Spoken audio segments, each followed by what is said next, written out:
After having reflected this morning on the journey of faith,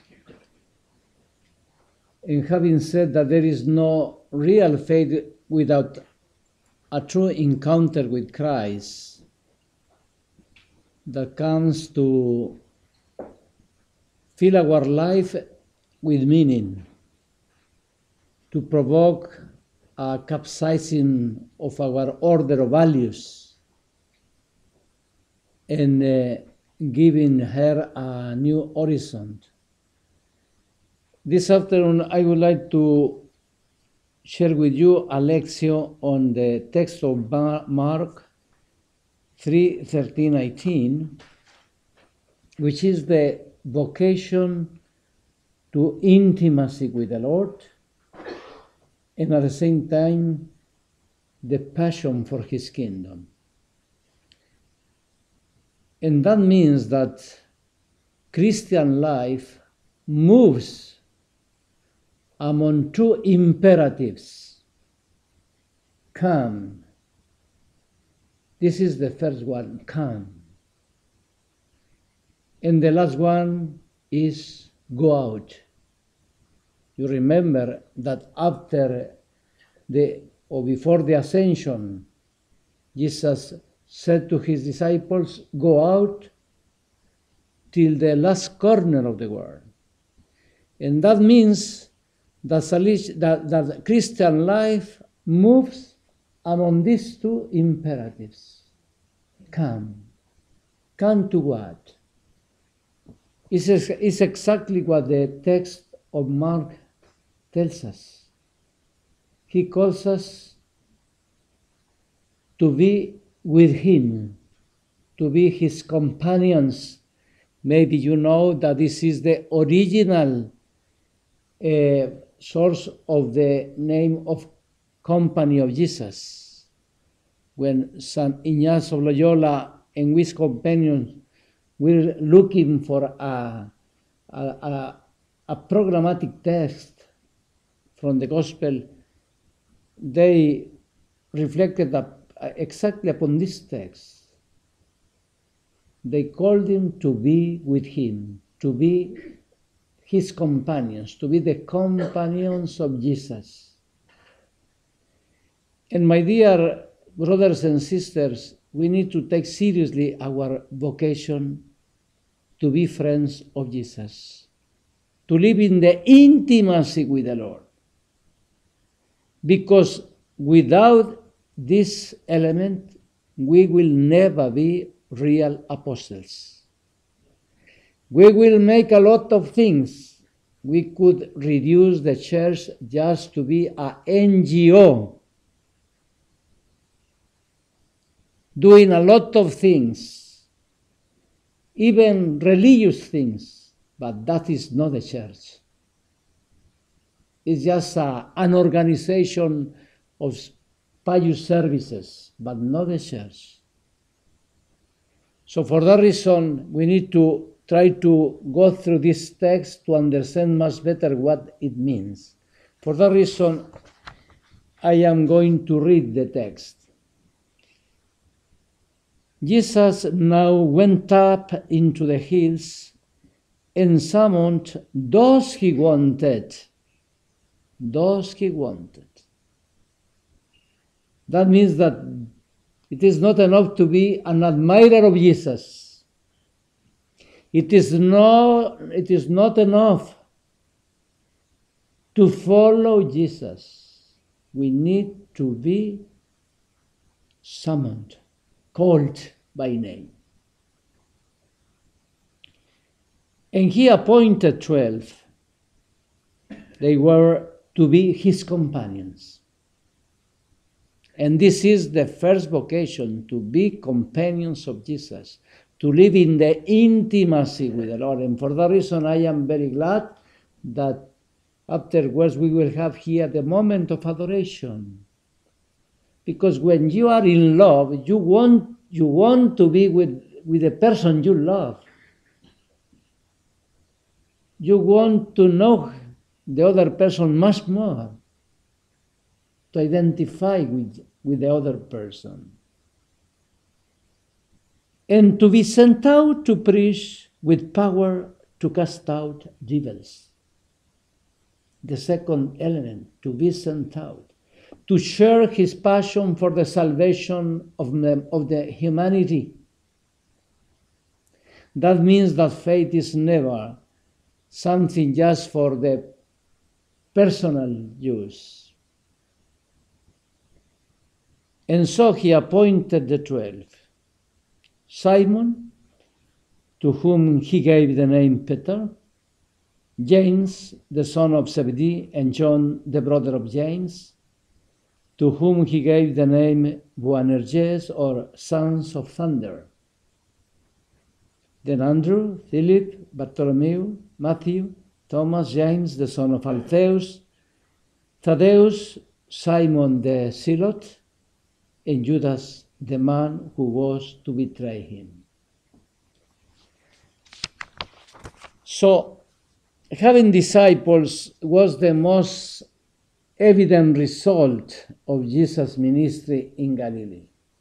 I think that his ministry from that point of view was very successful,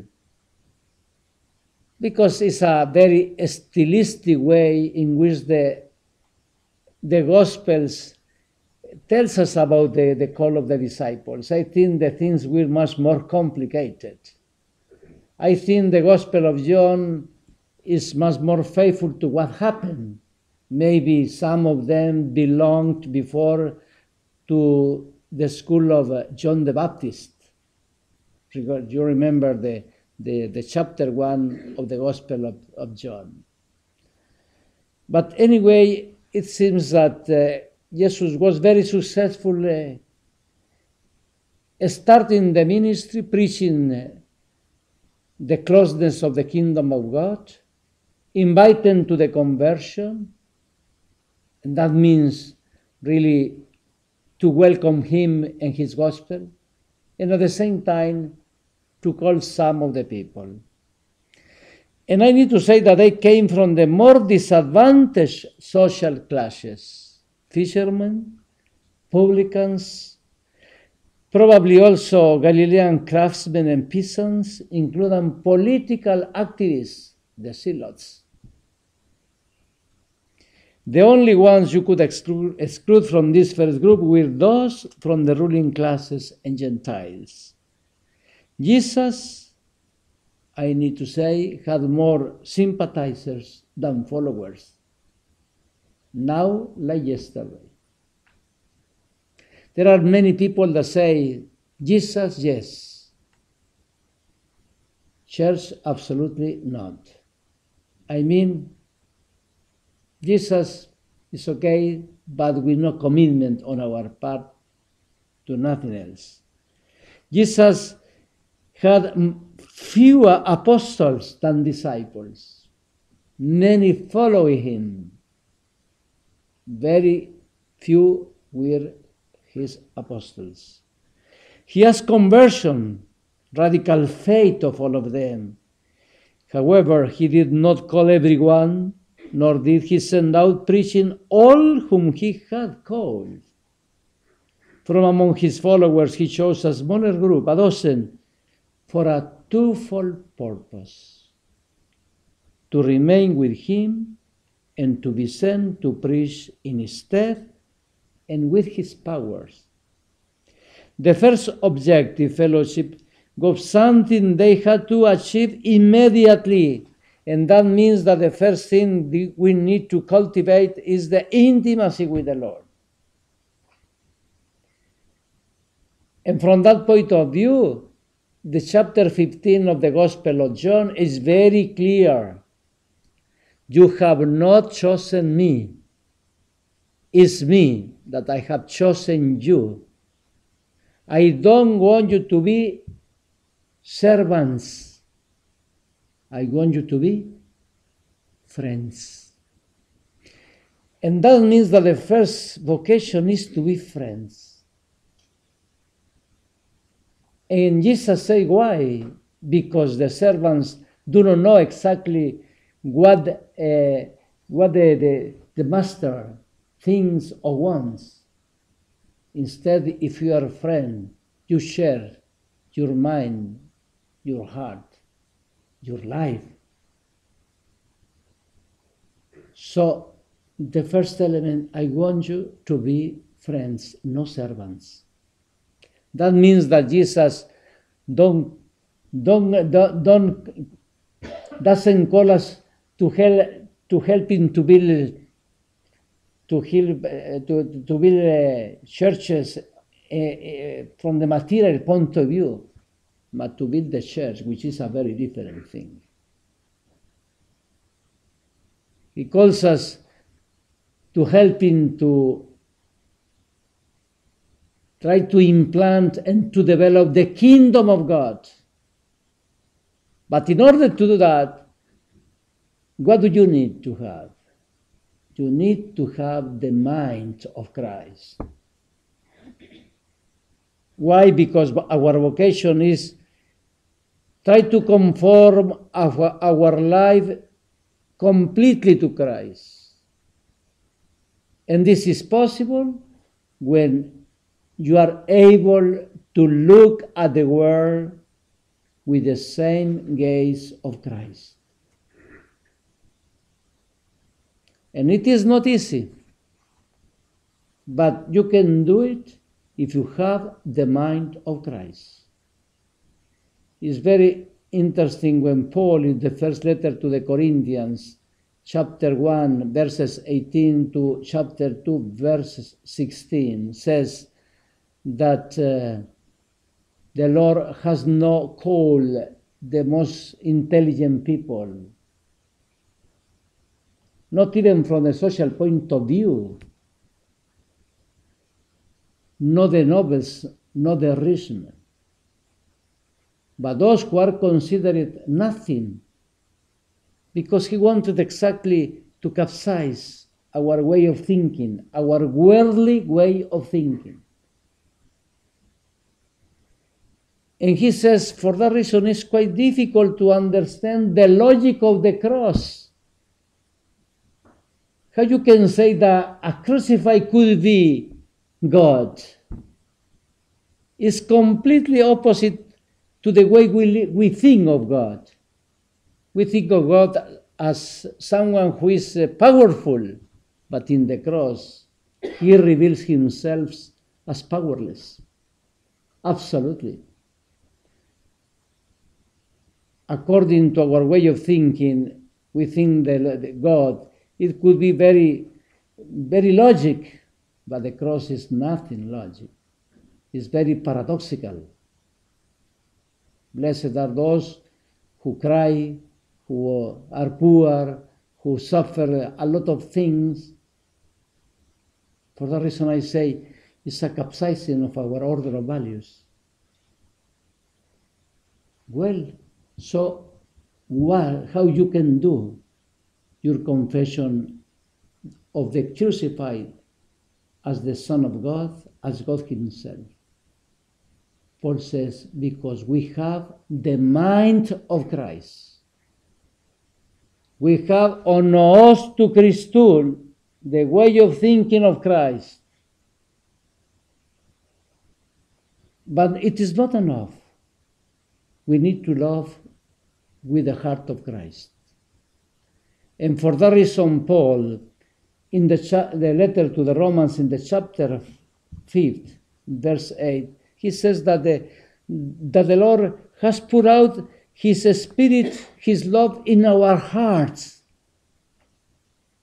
And for that reason, the love becomes the most powerful driving force. When I think of Mother Teresa from Calcutta, you remember, a small nun, I am sure that he never spent any second in any bodybuilding, no? Absolutely. I am sure that he never went for any kind of fitness, no? So from where she drew out all her energy, all her inspiration, not from the muscles, from the heart. the heart is the most powerful driving force. The only one, I said this morning, able even to transform ourselves, to make us similar to God. So the first objective, fellowship, be friends, is something to achieve immediately. The second, the mission, only later. Being with Jesus obliged them to live together with him in a stricter and more permanent way from the first moment until his final debacle. Being his envoys was an occasional and limited task during that time, but something they returned from very satisfied with. If their completed mission led them understand the happiness of a successful evangelization, but also their personal infidelity led them to treachery, flight, including even denial. The Gospel of Mark is very clear. Not only one of them betrayed Jesus, all of them abandoned him. Chapter 14, verses 52. All of them. So from the story of the institution of the 12, which Mark offers us, we gain a very precise idea of the apostle. Not all who follow Jesus would be sent out by him, but to be an apostle, one had to be amongst his followers. But even that was insufficient. It was Jesus who made the choice of who was to be close to him. And he could only send out those in his stead. Similarly, the evangelist warned his readers, choosing Jesus was not enough to ensure that one follows him to the end. For that reason, I said, talking to the young people, it's not the same to be a volunteer and to be a disciple. Volunteership is a good thing, no doubt about it. I appreciate it very much. But volunteership is a personal project. You start when you want. You go where you want to go. You start and you finish when you want to give up. Vocation is a different thing. You have not chosen me. I have chosen you. And I want you to be fruitful, and that your fruit remains forever. And the only fruit that could remain forever is love, nothing else. We are not going to bring with us at the end of our life nothing but love, because love is the only thing able to overcome death, to survive death. And this, even from anthropological point of view, a very beautiful understanding and comprehension of what resurrection is to live just by loving God and the other people. So you will be able to read the text and the context in which Jesus said all this. I would like to concentrate in other elements that could be helpful for our meditation. First of all, says that Jesus changed the scenery, because at the beginning, in the chapter 1, he was walking along the riverside, no? And then they called some of them to be fishers of men. In the chapter 3, no, he went up to the mountain. It is not something irrelevant. Mountain is traditionally the place of God's presence, where he shows himself. You remember the Sinai, the mountain of revelation. Perhaps we can also see an allusion to the establishment of the tribes of Israel, and for that reason he chooses 12. The choice of the 12 disciples with their own name and face suggests a new people of God. I dare to say the sea of the new humanity, and this is the importance of the church. on this nameless mountain, Jesus would set up the foundations of the new Israel, composed by all the peoples of the world, very well represented in this assembly. I come from Mexico, others from Poland, from Vietnam, from India, from Czech Republic, of course, Wales, Scotland, of course. But yeah, it's exactly what Don Bosco said when he was thinking of the first missionary expedition. Someday we will reach out all the parts of the world, including Sicily. Sicily was at the end. Well, something happens exactly here. Jesus' invitation is addressed to real people like us, those who want to join him. He wants those he calls. He chooses them because he loves them. And in giving them the name of the chosen ones, the writer is suggesting that he called them by name. It's nice to be called by name.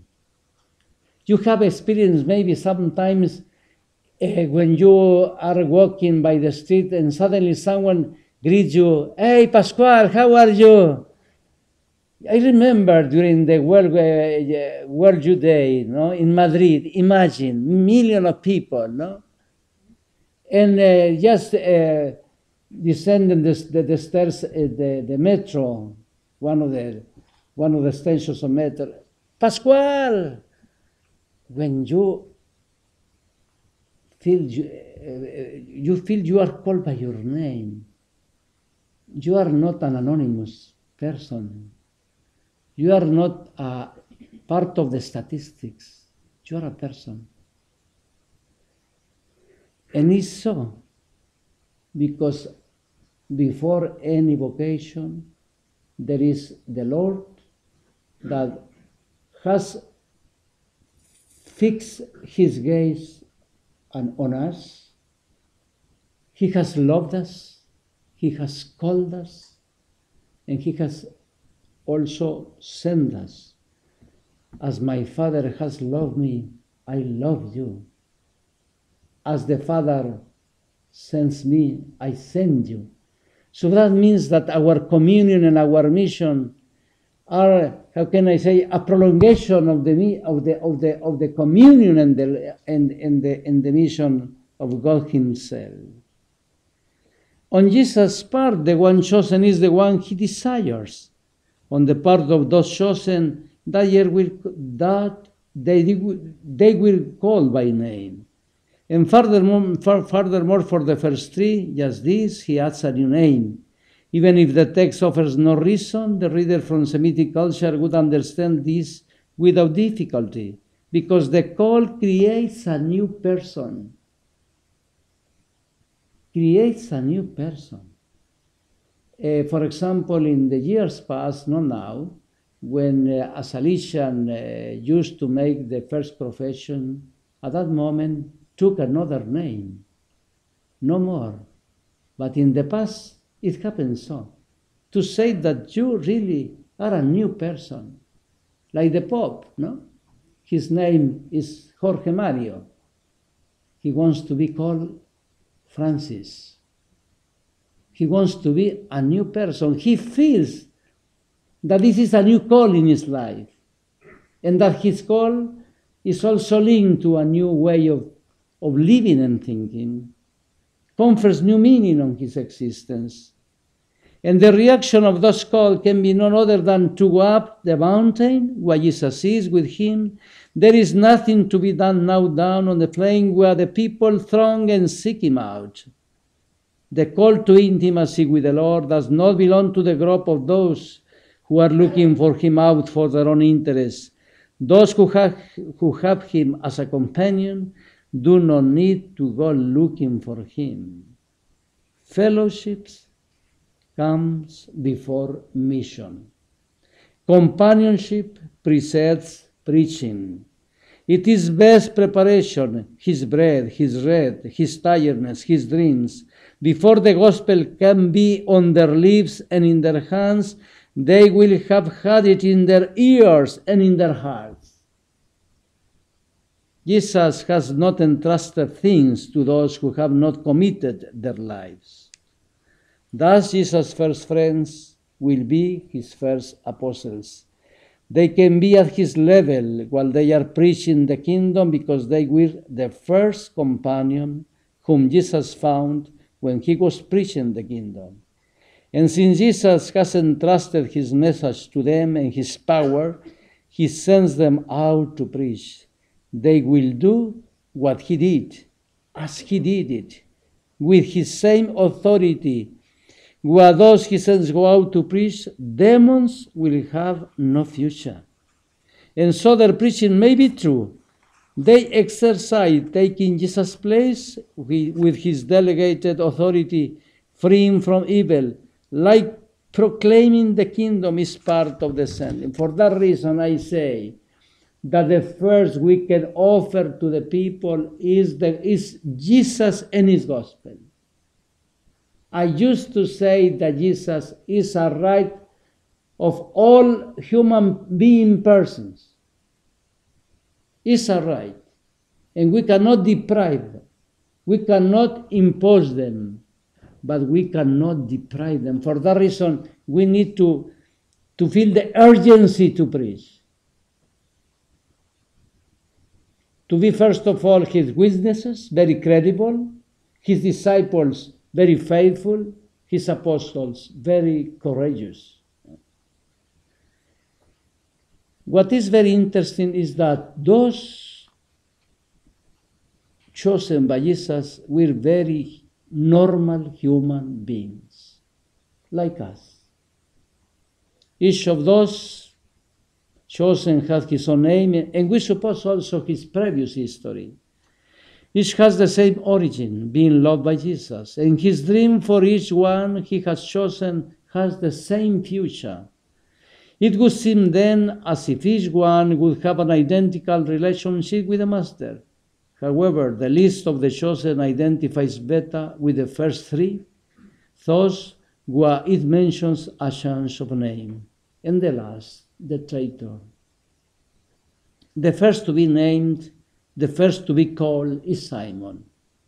His new name is not explained, nor his presumed role as foundation of the group. What the gospel tradition notes about him does not make it probable that it is because of his solid character or unarguable fidelity. He was not faithful at all. No? His primacy must come from the fact that he was the first to be called before the Easter, and he was the first witness afterwards. It is Jesus' call, not his personal merits, nor his weaknesses, which confers primacy within the group and responsibility. James and John, the sons of Zebedee, along with Peter, make up the restricted group of disciples, witnesses of important events during Jesus' ministry that could indicate a certain greater intimacy with Jesus, since they belong to a more restricted group. The name they are given, Sons of Thunder, denotes something more than a typical temperamental feature of theirs or their political beliefs, since they owe it, like for Peter, to Jesus in person. For Mark, it's interesting that he doesn't silence the vocation of Judas. And in Judas' case, the qualification is a negative one. Iscariot is a deceitful person, an expression that might reflect usage and the belief of the early Christian community. For Mark, who could not keep quiet about it, and for his readers who had to hear it, it would have been a serious problem that Jesus had chosen someone who would later betray him. Not even Jesus' love and being personally involved with him saved a disciple from betrayal. It is not enough to be loved by Jesus to be his faithful companion. And that means that the only way to be faithful in the future is to be faithful in the present. If we will remain in His love, we need to remain in Him exactly as the vineyard, as the vineyard. Well, you will find in the text some questions for the reflection, for the personal reflection, and then some elements that can suggest also a prayer. Thank you.